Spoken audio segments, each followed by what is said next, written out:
On one hand, this is an interesting story that the little children, the kids, will enjoy.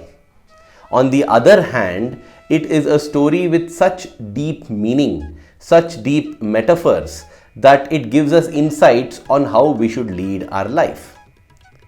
The story goes that Lord Ganesha had travelled to the homes of all his devotees across the world and had partaken the feast that they had specially prepared for him.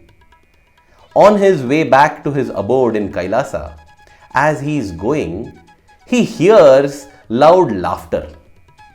Somebody is laughing at him. It was the moon.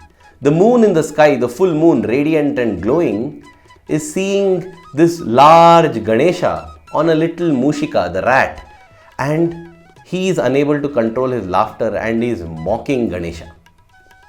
Now, who is Ganesha?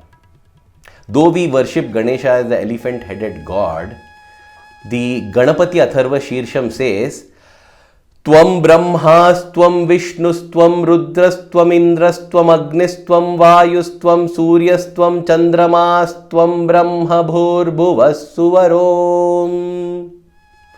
Ganesha is the combination of all gods. Here, that is what Ganesha represents. See, God, G-O-D. G stands for the generative aspect, O for the organizing aspect, and D for the destroying aspect. So, the generative aspect is called Brahma. Brahma is not just one form of God, it is one aspect of God.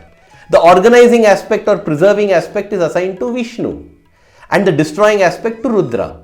And it is said Ganesha is all these and more, which means Ganesha is the supreme God over here. And what does the moon represent here? Chandrama manaso jataha. The moon represents the mind. The mind is mocking Ganesha. Now what you have to understand is that the moon, though so beautiful and so radiant, the full moon has given birth to so many poems and songs. Yet the moon has no light of its own. It is only a reflected light of the sun. So too, the mind, however glorious it might be, is nothing but a reflection of the glory of the Atma, says Bhagawan Sri Sathya Sai Baba. The Atma is self-radiant and self-illuminating. The Atma is the divinity present in each and every being, sentient and non-sentient. And that Atma radiates light through the mind also. And Ganapati is the Atma here. The Ganapati Atharva Shirsham says, Tvam Sakshat Atmasi Nityam. He is the Sakshat Atma. You are verily the Atma. So, not knowing that his glory, the mind doesn't understand that its glory is nothing but reflected glory, but it has ego, it is proud. Only when we are egoistic and proud do we mock others and make fun of others. Never when we have humility. When we have humility, we only have empathy. And therefore, Ganesha curses the moon that you will lose your luster. You will become dark.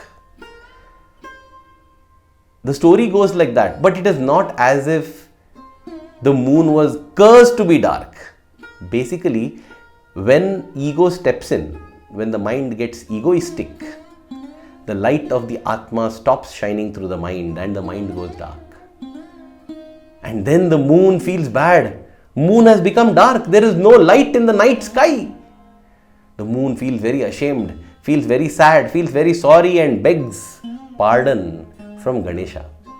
The Lord is always forgiving.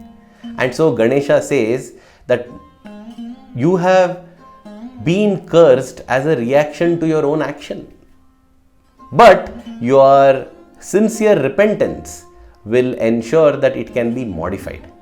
So therefore, though you will slowly lose your luster and become completely dark and black, after that, because of this repentance, you will again start gaining luster till you become full, radiant and luminous as you were. And it is believed that this is the reason why the moon has its phases. The dark phase, the Krishna Paksha, and the bright phase or the Shukla Paksha. Not just that, Ganesha also says that this is an important lesson for all to remember, that you should not mock others, and therefore nobody will see you on the day that is dedicated to me. On Ganesh Chaturthi day, nobody sees the moon. If they see, just like for no fault of mine you made fun of me and you blamed me, so too if anybody sees the moon on Ganesh Chaturthi day, they will be falsely accused and blamed for things that they have not done.